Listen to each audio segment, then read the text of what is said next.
Hello बच्चों। यहाँ लिखा है spool. Spool is pulled horizontally by two equal and opposite forces as shown in the figure.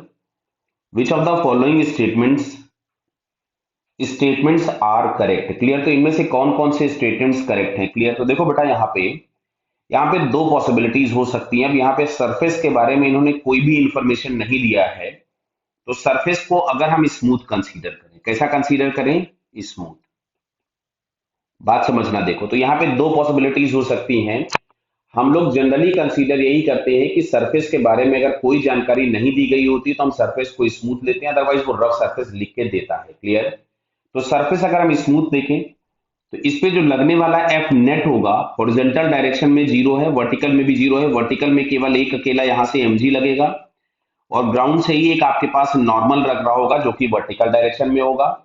दोनों forces के मैग्नीट्यूड सेम हो गए तो नेट फोर्स जीरो हो गया। सेंटर के अबाउट अगर हम देखें, यहाँ जो एक टाउ नेट आ रहा है, वो टाउ नेट आपके पास नॉन जीरो है। क्यों?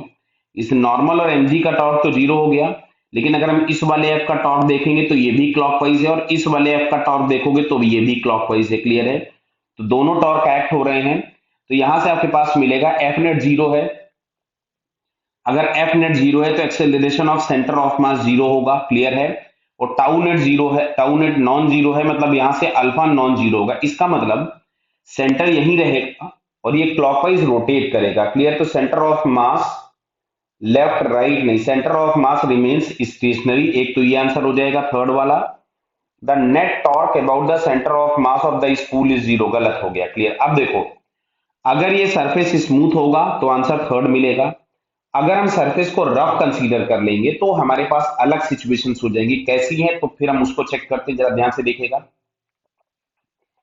अगर देखो, अभी फिलहाल इस क्वेश्चन का आंसर इस कंडीशन के अकॉर्डिंग थर्ड है ना। मैं आपको सरफेस अगर रफ होगा तो मैं वो सिचुएशन भी समझा देता हूं आपको, क्योंकि क्वेश्चन बाई चांस कभी आगे मिल जाए और आपको।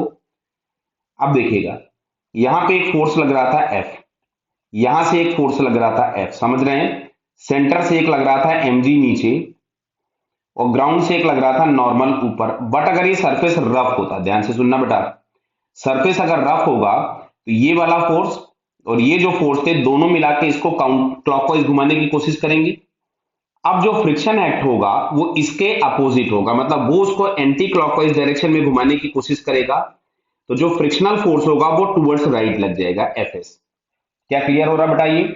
तो अब देखो, नेट फोर्स के नाम पे तो ये दोनों कैंसल आउट हो गए, तो नेट फोर्स के नाम पे केवल और केवल एफ एस मिलेगा। तो हम लोग ये बोलेंगे कि इसका सेंटर जो होगा वो टुवर्ड्स राइट मूव करेगा। बट टुवर्ड्स राइट मूव तब करेगा जब आपके पास सरफेस रफ हो, और सरफेस के बारे में कोई इंफॉर्मेशन नहीं दी जाती तो हम उसको स्मूथ कंसीडर करके ही आंसर करते हैं। तो हमारे पास इसका आंसर थर्ड होगा। और अगर कभी इस क्वेश्चन में सरफेस को उसने रफ दे दिया तो बेटा फिर आंसर हम लोगों के पास सेकंड वाला हो जाता। क्लियर है। सरफेस रफ की कंडीशन में आंसर सेकंड है, अभी आंसर हम लोगों के पास थर्ड होगा। क्लियर बेटा? Okay, all the best.